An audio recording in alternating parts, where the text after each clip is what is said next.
So when we have error correction codes, let me see if I can find the diagram. Oh, I just realized I need to share it on the other screen. Sorry, give me one moment. This is extended, otherwise we can't see it. There we go. Okay, I'll pull this back in a second. I shouldn't have pulled the whole thing over. It's okay. Everything's fine. So we have Hamming codes here. Actually, I am going to pull this back. I just realized because I can't see it very well from my over here. And I'll just make a copy of it. And it seems a little bit annoying. Okay. Just to check, Madeline, can you see where I'm zooming in right now? Yes. Okay, cool. I have the thing mirrored on my screen as well. Just realized I could have done mirroring. It's fine. Everything's fine. So you can see right here that, so right here it's the grayscale, but where am I? Okay, right here, yeah, we have it as grayscale. And so you can kind of see that we have these parity bit coverages, and then we also have these like whole bit position things. If I had an iPad or something, I would like try to draw on it, but I don't right now because it refuses to connect. But basically how it works is you can see up here on the encoded data bits part, we have P1, P2, D1, P4, et cetera, and this is basically indicating which parity bit it is and which data bit it is. So P1, P2, parity 1, parity 2, data 1, D1 is data 1, et cetera. And so we can see that, for example, the parity of bits is named in a different way from the data bits because the data bits is from 1, 2, 3 all the way consecutive, but the parity bit goes 1, 2, 4, 8, 6, 16, ... And the reason for that is because that number is identifying which locations that parity bits is checking for. So what that actually means is, let me actually turn this over. Let me see if I can. So there's a camera up there. I haven't ever figured out actually how to use it. Let me see if I can get it. Maybe I'll just drag this table over as I can without.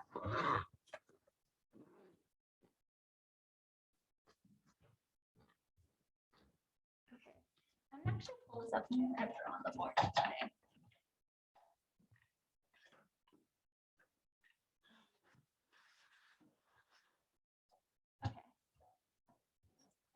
Madeline, really quickly, just to check, can you see the whiteboard? Yeah, okay, cool. So basically what we have going on here is, okay, so when we look at what the parity bits are marking, we can see down here that it has like the whole excess things going on. So what this means is that this parity bit at position 1 in the bit string itself, encoded bit string, what it matches up is, it matches up with every other bit in the encoded bit string, which also means that hypothetically speaking, this parity bit could land on another parity bit and check for that as well. So the parity bits themselves aren't limited to checking for data correctness. So what this actually is doing is, let's actually convert the bit position to the binary version. So we'll just go up to 8 temporarily. So we're going to go up to here. We have 0, 0, 1, 0, 1, 0, 0. I say 0 and I write a 1. Have 0, 1, 1, 1, 0, 0, 1, 0, 1, 1, 1, 1, and then 1, 0, 0, 0. Okay, so now that we have the actual binary versions for that, oh yeah, Madeline, by the way, if you're also like, it's very, very small, so you can actually pin the video for the actual screen parts to make it a little more clear. So that helps. Okay, so if we look at parity bit 1, what's something that we observe is consistent with every X position that it's marking for the bit position. Yeah, it skips every other thing. What about the bit position? Bit position? Yeah. Odd. Yeah, odd numbers. And So these are marking the odd digits or odd bit positions. So I'm going to just say that's odd BP. And so for the odd bit positions, we also know that each one of these, the first bit position in the bit position bit string is actually 1. So you can see. Oh yeah. Yeah. Okay. Yeah. So parity bit 1 coincidentally marks for every. Okay. So I'm going to be saying like bit and bit string a lot. So I'll try to make it clear which one I'm talking about. But the parity bit at position 1 is marking the first bit in the bit position bit string. Does that make sense? So for every bit string of, I'll just call this BP to make it a little more clear.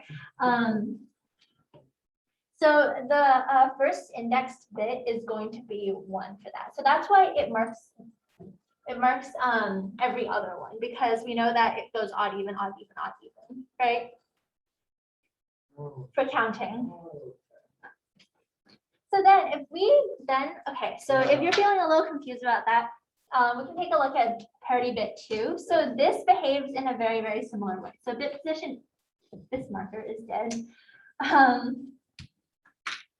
Bit position 2, hopefully this one's not. This one's also dead. Great, we have Christmas colors today. So at bit position 2, I'll just use red again. So, but with like a wavy line. We can see that it skips 1, and then goes 2, skips 2, goes 2, skips 2, and then so on and so forth, right? And so if you look at the, if we look at which 2 items it marks and then what 2 it skips, what do we notice about the bit string? Whenever it has a 1 in the second bit string part. Yeah, exactly. So it's not real super duper clear. Hopefully you can see. Let me know if you can't see. But we have like, okay, that's horrible. We're not going to do that. Let's see.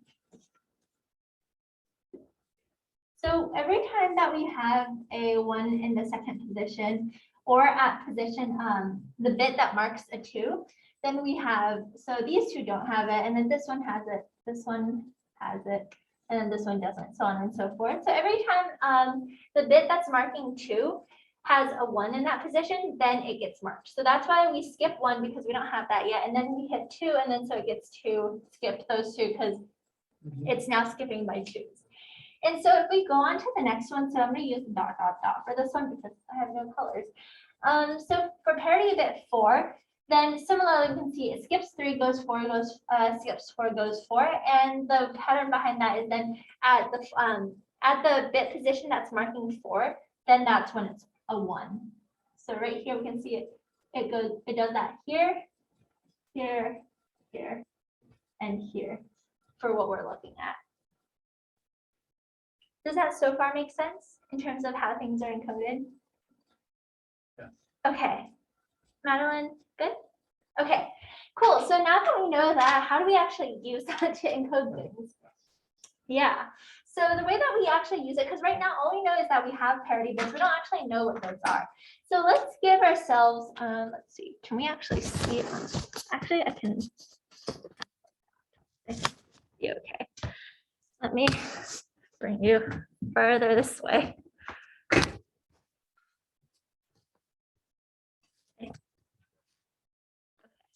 That should give us something. So say like what we had before the example.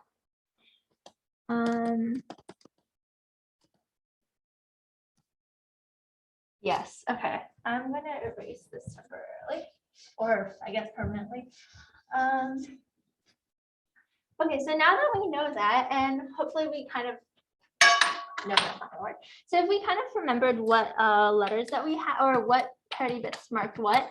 So we have right here data bits 00100101. So I'm gonna write that a little bit bigger over here.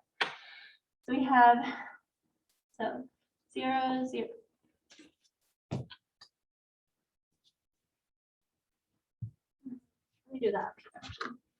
So 0, 0, 1, 0, 1, 0, 1. Okay, 1, 0, 1. So in terms of the data bits themselves, we can mark them from 1 to 7 here. So this is index 1, 2, 3, 4, 5, 6, 7. So looking at this, we know now we're going to have 4 parity bits. And so you asked that earlier, like why must we have 4 parity bits? And the reason is because if we bring this back here, we can see that if we have to find like, oh, what's the 7th data bit? So the 7th data bit falls here once we have the encoded bit string. And so once we have it up to here, we can see, okay, we have 1, 2, 4, 3, and 4. And that's just the way that things kind of play out. So they sit in the precise positions that they're marking. So we're checking for, oh, the first, the bit that marks 1, the bit that marks when the second position is when we're checking for when the position that marks 4 is 1, and then we're checking for the position that marks 8 is 1. So now that we have that, we know that because those are sitting in those particular positions, the spaces that we have are going to have the data bits themselves. And so that's why we wind up having 4 parity bits. Does that make sense? Vaguely. Basically, you need to have 4 to cover all the bits. Yeah. Is that right? Yeah. So the reason that that's the case is because the parity bits themselves are already set in stone in terms of their location. So we have a 1, 2, 4, 8, and a 16, 32, etc. And so then what we wind up doing is we fit the data bits in there. So if we have 1 data bit, then we're going to put it here and say, okay, then it ends here. We only have 2 parity bits. If we have, say, 7 like we do here, then it's going to end right here. And then so now we just check how many parity bits we have. Okay. Okay. Yeah. So now that we have that, so if we bring this back here, we know we're going to have 4 parity bits. So for parity bit 1, we want to make sure that we're covering the odd values here. So we want to make sure, let's say, okay, so parity bit 1, we're going to cover 0, 1, 1, and 1, right? So this isn't just a bit string, it's just, yeah, 4 bits. And then so then parity bit 2, which bits are we going to cover? 3, 1. Wait, we're starting with 2, so 0. And then 4, wait, 3. Wait, we need 3 because 2 and 3. Yeah. This is Yeah. okay. Wait. Not 4. Then 5 is no wait. 5 is yeah. Okay, so not 5. And then 6. And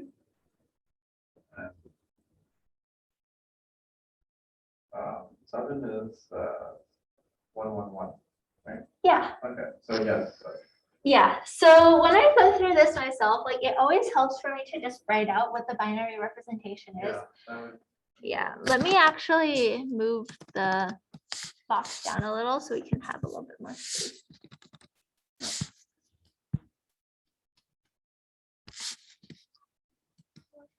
Nope.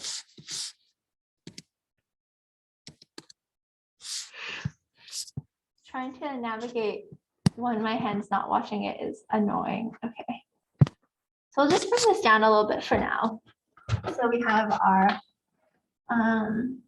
0, 0, 1, 0, 1, 0, 0, 1, 1, 1, 0, 0, 1, 0, 1, 1, 0, 1, 1, 1. So we have that. Okay. So now for parity bit 4, what are they covering? Wait, parity bit 4 is the 3rd bit that we're looking at. The 3rd parity bit. So the numbers here. You mean bit string, bit of the bit string. Oh, the bit of the bit string. It's going through the 3rd one, right? Oh no, it's going through the 4th one. Yeah. Right. Okay. So yeah, the numbers, the parity numbers themselves tell you like which bits in the bit string, encoded bit string position they're covering. So it doesn't do anything. It needs like So if we're looking at the so it's not the 4th index, 4th like position. It's not like this ghost 0. It's the bit that's marking, that's like representing 4. which is the 3rd one. Which is the 3rd one. Yes. Okay, wait, okay. Yeah. So this is like technically like P3. But we say it's P4 because it's located in the fourth place. Yeah, it's located in the Yeah. fourth position. And because it's marking like, oh, this is the value of 4, not like this the third or fourth index. Oh, okay, the value. Yeah. Yes, okay, that makes sense. Yeah, okay, yeah, so for okay, we start at 4 because it's 4. Mhm. Yeah, so that's 6 and 7. 5, 6, 7. Yeah, so 0, 1. Oh. 0, 1, there we go. Okay, Yeah, okay. and now we actually do still, do we have a 38?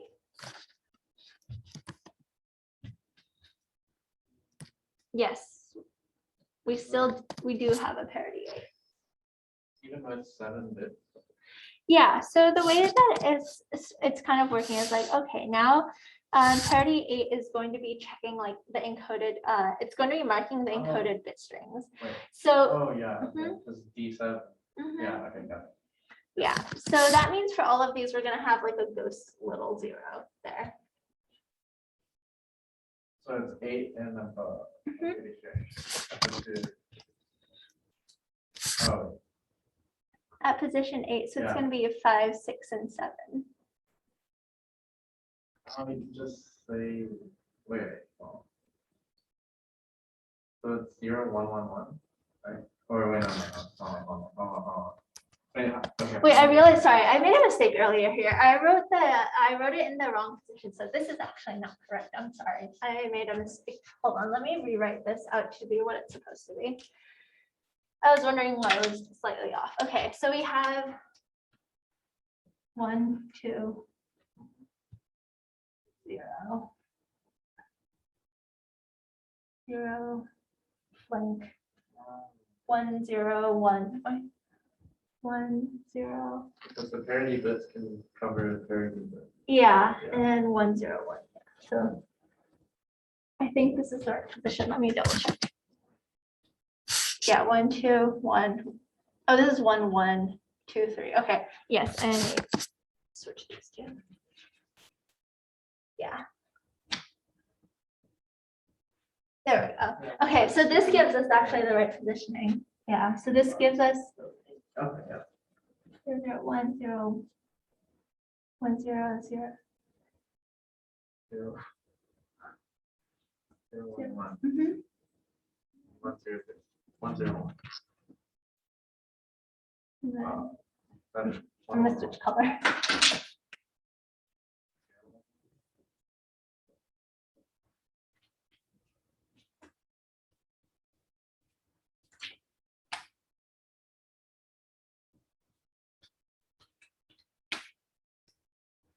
And 1, 0, 0, 0. 1, 0.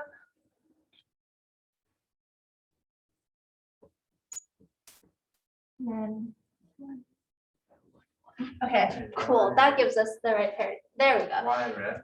Huh? Why? make So you those can red? tell like which ones are which because they start getting a little Oh, clogged. switch. Yeah. Oh, okay. Yeah. Okay. So yeah, to start from the top down, always want to write it in the encoded form. I obviously just made this mistake where I just wrote the data bits.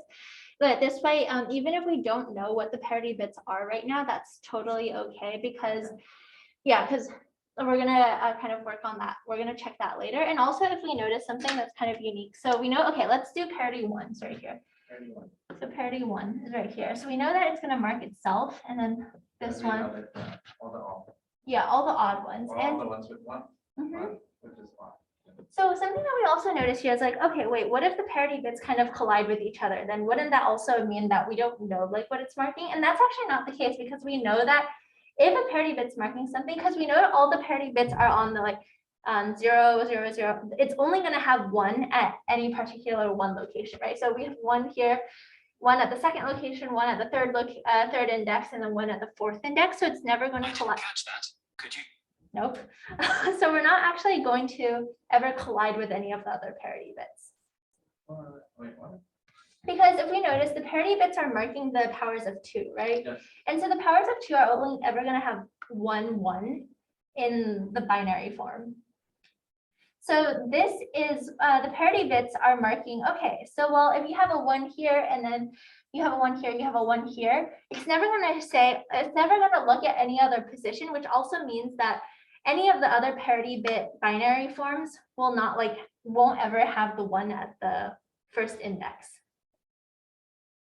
Because like if we see, okay, so this is 1, this is 2, this is 4, and then this is 8 and 16. We know that the binary forms of these are all like kind of like perfect in the sense that like, Yeah, they make zeros on that. yeah, so they Oh, only okay. have zeros other than that one particular one. Like just one, okay. So it's never going to actually collide. So if we take a look at this, so parity 1, yeah. Okay. The parity 1, I think I'm going to, I want to clear the screen right now, but I don't know how to do that. How do I just? We were talking about like coverage, like the X's. Yeah, so the X's. So the X's are those things that are underlined right now. So if we do Yes. parity 1. But those can collide. Right? Yeah, yeah, if you're talking about collide as in like, Like two parity bits, same coverage. yes, Yeah, yes, as in, okay. yes, more than one parity bit can cover them, yes. So in this case, if we look at parity 1, we have, okay, so the parity bit is also P1, and then we're gonna, so in this case, in having ECC, we're always gonna XOR the bits. So, which means that if we have 2 of the same bits, then it's going to turn out, so 2 of the same bits is going to turn out to be produce a 0. 2 different bits is going to produce a 1. So if we look at this is going to be, so this is bit, not capital B. So bit 1 and then bit 2. So we have the chart 0, 0 for XOR.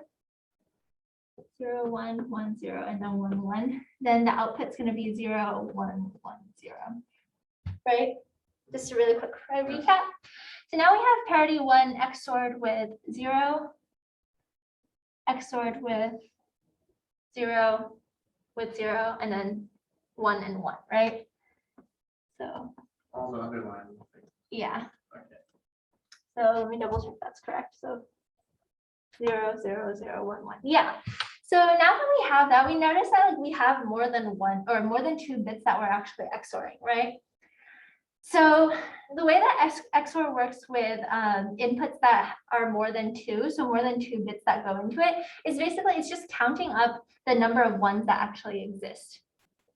So basically what it's saying is if you're XORing a bunch of bits and there's an odd number of ones, you're gonna produce a 1 as an output.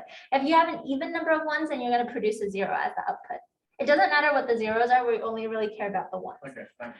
So this, we're gonna output something because we have the parity bit that we don't currently know yet. So this whole process is actually to determine what the parity bits are.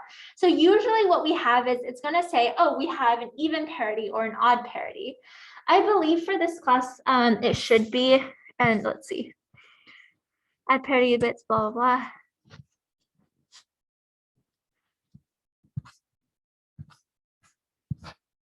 Yeah, okay. In this class, it's usually even parity if we, oh, I have it pulled up.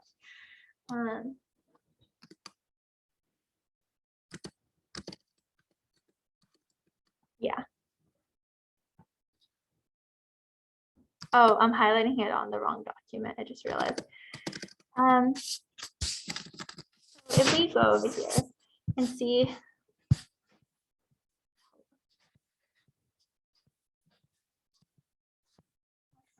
Oh, I'm confused. Sorry.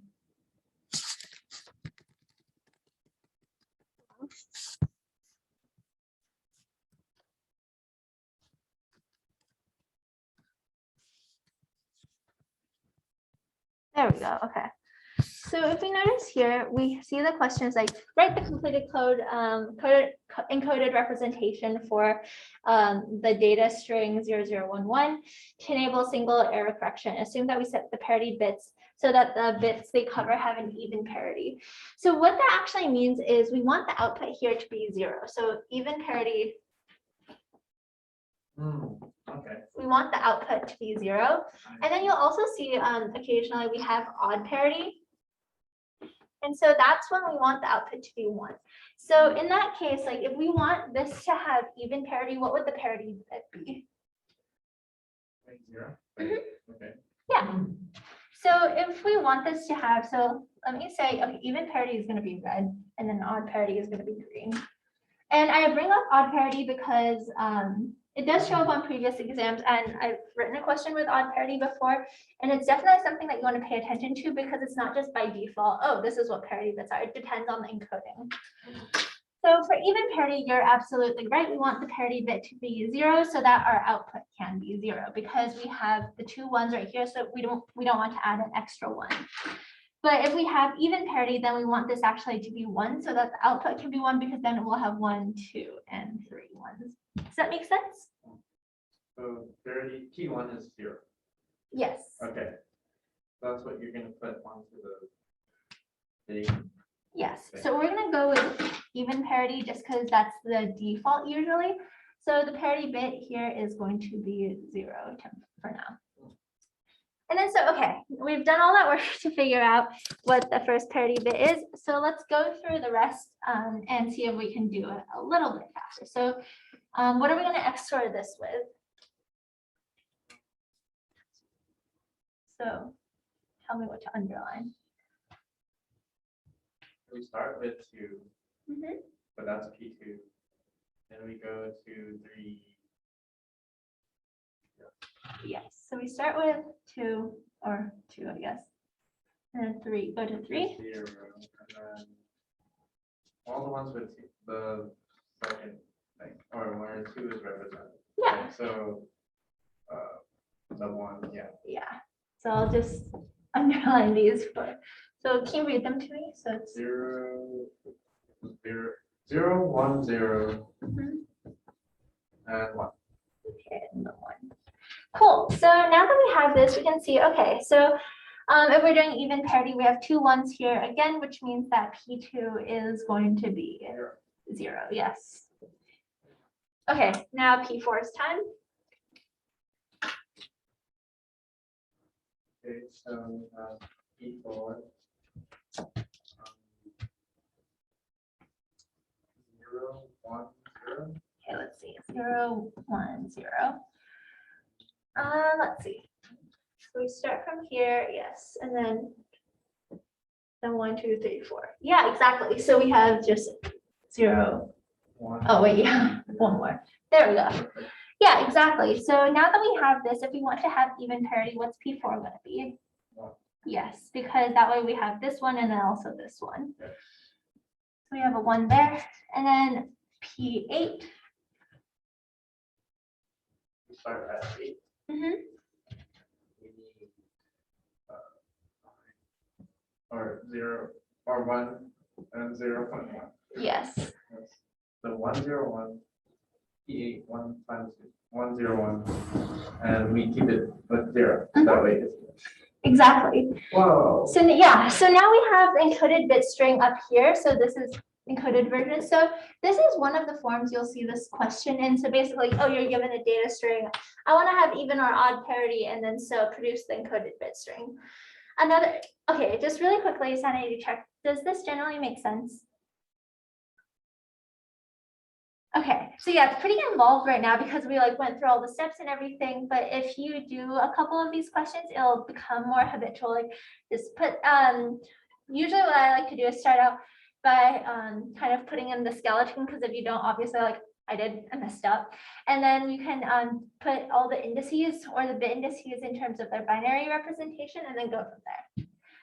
So the alternative way that you can sometimes see this question is they give you an encoded bit string. And they say, well, this bit string is supposed to have even or odd parity.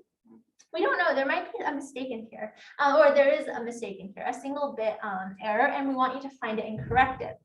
So that seems kind of like it could be something interesting. So say hypothetically, if we say have this be, this is 1 instead of 0, but we don't know that it was supposed to be 0. So what's a way that we could take a look at this bit string and say, is it actually correct, given that we have even parity? We can go through P1 through P8, right? Mhm. And then we'll figure out, well, what if they're cross coverage, you know? Mhm. How will we know? Yeah, that's a great question. So this one, coincidentally, it's going to be cross coverage because it has 1, 1, 1. So we know that it's going to be like 1, 2, and 4. yeah, so it's going to be covered in all 4 of these. So let's just really quickly try to figure out which one of these. We're just going to take one of these zeros and change it into 1. Each one depends on all the other things. Yeah, so Wow, let's say this 0 is the 0 that we want. Not going to bother and find which one it is. Yeah. So instead, it's going to be a 1. And so if we say, okay, we know the parity bit here is 0, and this one's 0, this one's 1, and we go through and check all of them, then we XOR everything here. It's going to actually give us a 1 instead, or a 1 instead of a 0. And so this one's also going to give us a 1 instead of a 0, and this one's also going to give us a 1 instead of a 0. And because all of these match, we know that, okay, it's not us making a mistake. We know that they're supposed to be even parity, which means that the bit that's going to be kind of equal across all of them. So we know that this is supposed to be 0, but because like the encoded bit string doesn't tell us that it was supposed to be 0, we know that because all 3 of these are wrong, because like if we check this one and say, oh, this one doesn't have the mistake, this one's correct, which means that it's none of the bits marked by 8. So it's the bits that's marked by 1, 2, and 4, that's the incorrect one. So that's what tells us it's bit 7 bit 7 instead of say one of the other ones. Because it's wrong for all 3. Exactly. Let's say it's wrong for just, let's say, 1 and 2, right? Mhm. Then we know it's like the 3rd one that's wrong. Yeah, exactly. Oh my God, that's so. Yeah, so this is basically like cross coverage across everything, and that's why we do have the overlapping ones. Okay. How are you feeling about this? Okay. Okay, cool beans. So those are the 2 standard versions of this question that you'll see. It's also probably the hardest thing in Potpourri that you'll see as well, because it's the one that's the most involved. I would say the easiest, if you understand what's going on here, the easiest way to make an error is like copying a bit incorrectly or like transferring a bit incorrectly or something like that. So definitely take your time on that. But otherwise, conceptually, it seems like you guys are feeling okay on that. But yeah, also let me know if there's any confusion later on. Cool. Okay, now we're going to move on to RAID because that's always fun. So as I'm erasing this, basically what RAID is it's a way of checking for and recovering data on a really large scale. So right here we can see that we can correct things up to 1 bit at a time, but we can't really do anything aside from that. We can detect 2-bit errors, but we can't even correct them. So let me find the right slide. What we just did can only detect 2 bits of error. Yeah, so it can detect 2 bits of error, but it can't actually correct it. And the reason for that is because say like, should have erased that just now, but if we say like in one of our bit strings, we had 2 bits that were turned into 1, they effectively cancel each other out, right? Oh, yeah. So we can only, it's like, if it repeats like across multiple ones, we might know that there's something wrong, but we don't know which 2 bits it is. Okay, let me turn this back into present mode if I can find my mouse.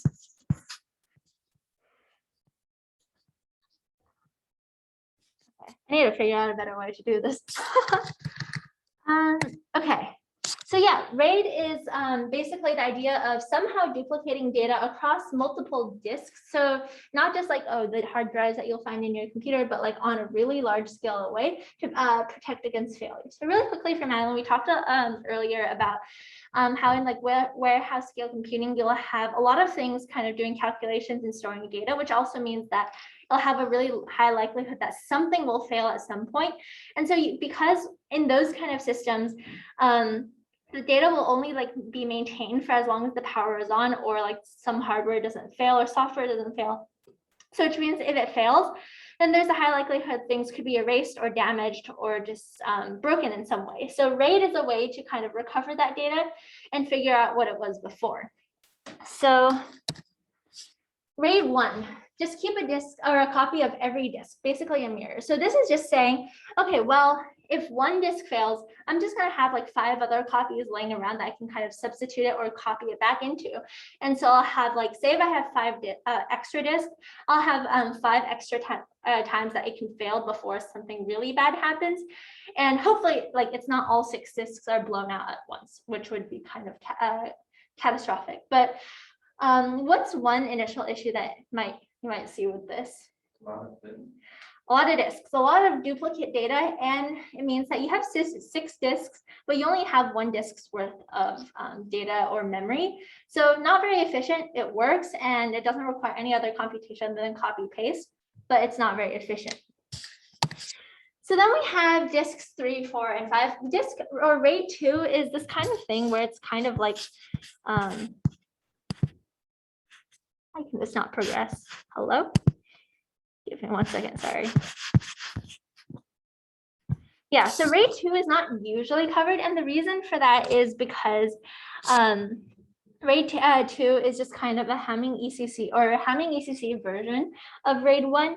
So what you'll wind up having is, okay, well, if I have 1 disk, for every line in the disk or every line of memory, I'm just going to have Hamming ECC and have, like, say that parity bits stored elsewhere, or I'm going to have it stored in there. So one of the issues that you have with this is the fact that, like, you still have redundant disks. You just have fewer redundant disks. So it's smaller overhead overall, but it's still like a little bit excessive. Does that make sense? It's kind of like, oh, I need extra memory to store things that, like, are checking for whether my actual data is correct. Okay, so then 3, 4, and 5 are variants of using parity check for other disks. So if we go through them one by one, we have RAID 3, which is byte striping with every parity disk. So you don't have to really worry about, like, what exactly is going on here. But basically, we're going from bit level to block level. And so you might think of it as like, okay, so every bit I'm going to double check. But what if we just expanded a little and checked for bytes instead? So that's kind of what RAID 3 is doing. So this is usually really nice because it's the smallest overhead to check parity, and it just kind of balances out because, like, when we did parallel programming and things before, at a certain point, like, if we try to optimize too much, then the computational overhead will become too much. So that's what happens at the RAID level as well. Like, bit checking is like a smaller overhead. Bit striping is a smaller overhead than just copy paste, but it's still not super efficient. Byte striping is the most efficient, and then block striping later has just other benefits, but in terms of parity dataing, it's not the most efficient. But one of the issues with byte level striping is kind of, you have to still read through all disks before you can check for something. Basically, what winds up happening here is like, okay, I have one byte from disk 1, 1 byte from disk 2, 1 byte from disk 3, and then a parity disk or something like that. And I XOR all of those bytes and then store in the parity disk. So this also means that if you want to read a single byte of information from one of the disks, you still have to access all the other disks to make sure that this first byte is actually correct. Does that make sense? So, like, if your data is dependent on the correctness of all the other data, you still have to check all the other data before you can say guarantee that this byte is correct.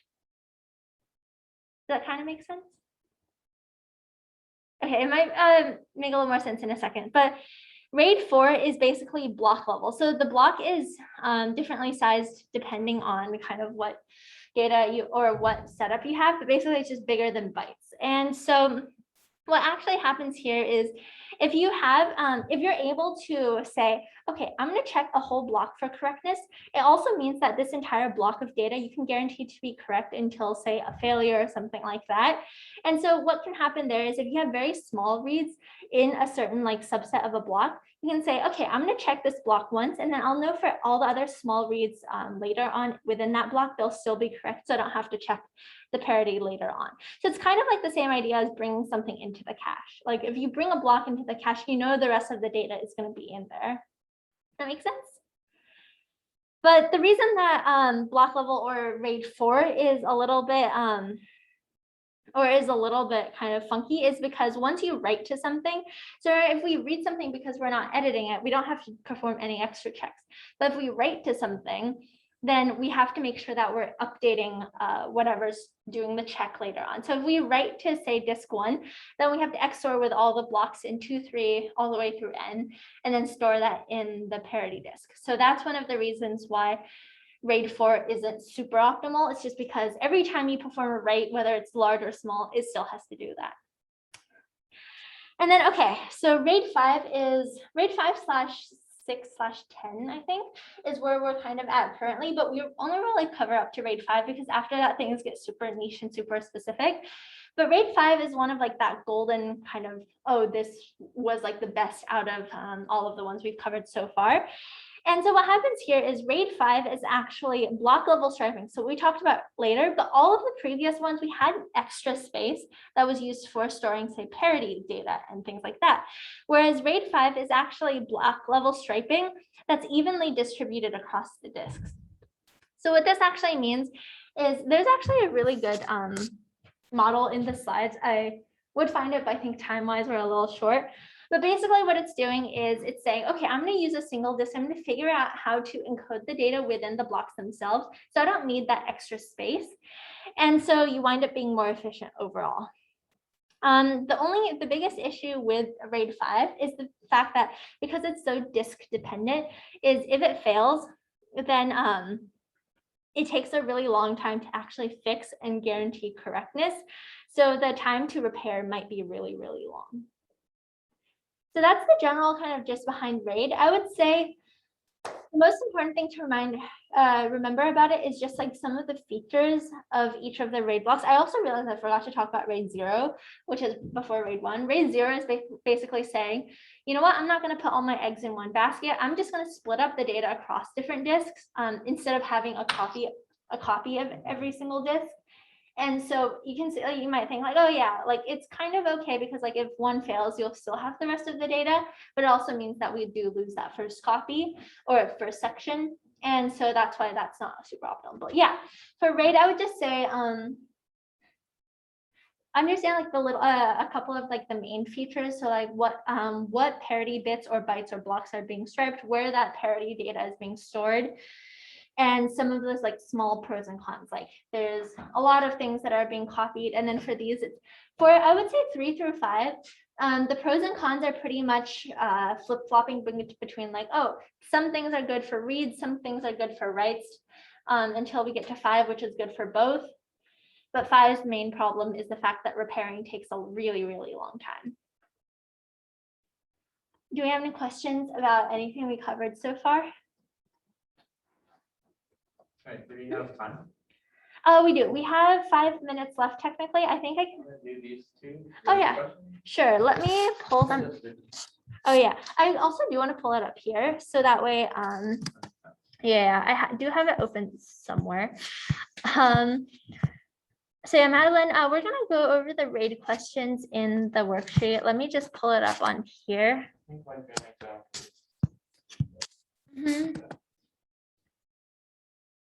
Okay. Oh yeah, I have it downloaded. What am I doing? I can just pull it up over here.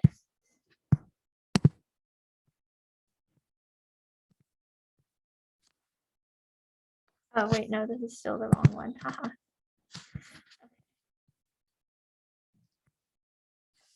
Oh gosh.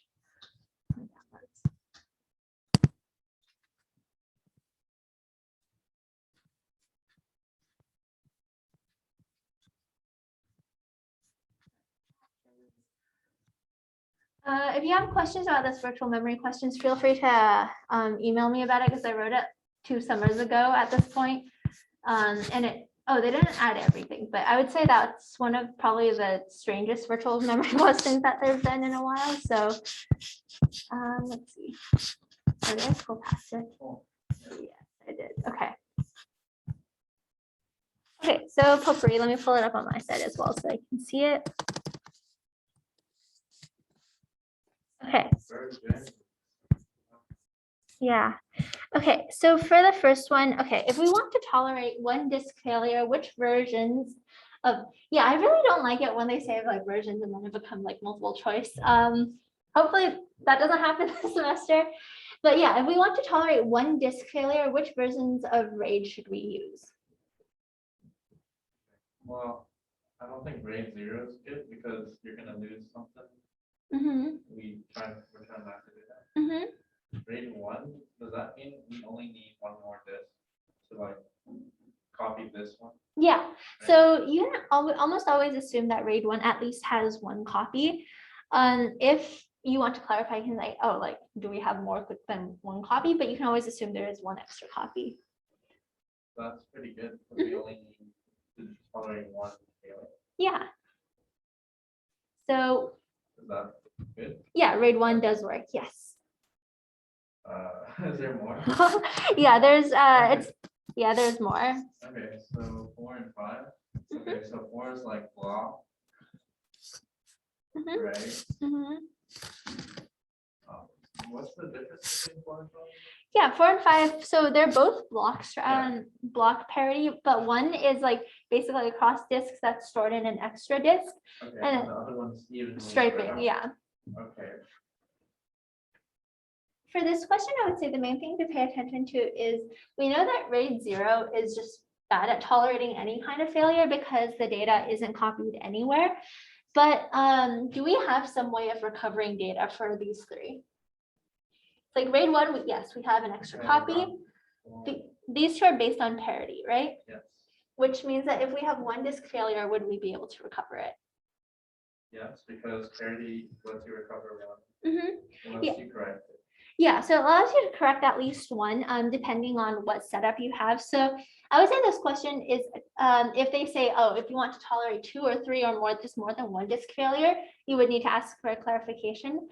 But in terms of just saying, oh, 1, then we do know that these two, in the most basic of parity scenarios, we can still recover them. Does that make sense, Madeline? Wait, so it's 1, 4, and 5? Yeah. Or So just 4? Okay, for the next one we have there we go. Which version of RAID is fastest for small random writes? So this one's only one. I would, to be honest, want them to have like checkboxes in one, but this one there's only one. So right, as in you can, it will change, right? Mhm. So if you have okay, wait, wouldn't that mean like there could be a lot of failures or something? Wait, what does it mean? What's implied here? Yeah, so small random writes. So when we say like a random a read or a write, it means that we're trying to change the data, not that like something has failed. Okay. So when we say small random writes, the reason that like we specify small and random is because say if it's a large write, it might differ in terms of speed because like we might already have, if it's a large write, we might want to write everything at once and then like parity it. But if it's a bunch of small random writes, then we don't necessarily know that it's in the same block. So the thing to pay attention to for this one is we know that 4 and 5, both of them have some sort of parity going on, which means that we have to do some sort of calculation across multiple or one disk. So there's that kind of computational overhead. And then for RAID 1, we know because it has multiple copies of things. Yeah, so we have to write it across all of the different copies. But RAID 0, there's only one location. And so we know that then if we have to only write to one location, instead of writing in computation and writing to n locations, we know that RAID 0 is going to be the fastest. Okay, I was thinking also good as well, but it's just fast. Okay. Yeah, so like the whole thing behind RAID is like none of them are perfect because there are different kinds of latencies, different kind of computational things going on. And sometimes the simplest is best for very specific scenarios, but it might like not be used because of there's just too many other things wrong with it. Does that make sense? Okay, cool. So we're checking over by a few minutes. I can still stick around for a little bit. Do you guys have any like, I guess, burning questions from past semesters or anything like that you would like to be answered via email or anything like that? No? Okay. Cool. I think so. What's going to go on is next week is dead week. So technically this is the last CSM section. I think I'll figure out like 2 times or a chunk of 2 hours that I'll either be in Zoom or in Soda. And so if you want to come in just for questions, conceptual review or anything, feel free to do that. I'm not sure when those will be right now, but I'll probably figure it out in the next 2 days or so. And I will also send out an email sometime before Sunday with just like this is where all the resources throughout the semester are, so you can have it in one place. Sound good? Okay, cool. So yeah, good luck on finals. Don't die during dead week. And yeah, see you guys. Thank you.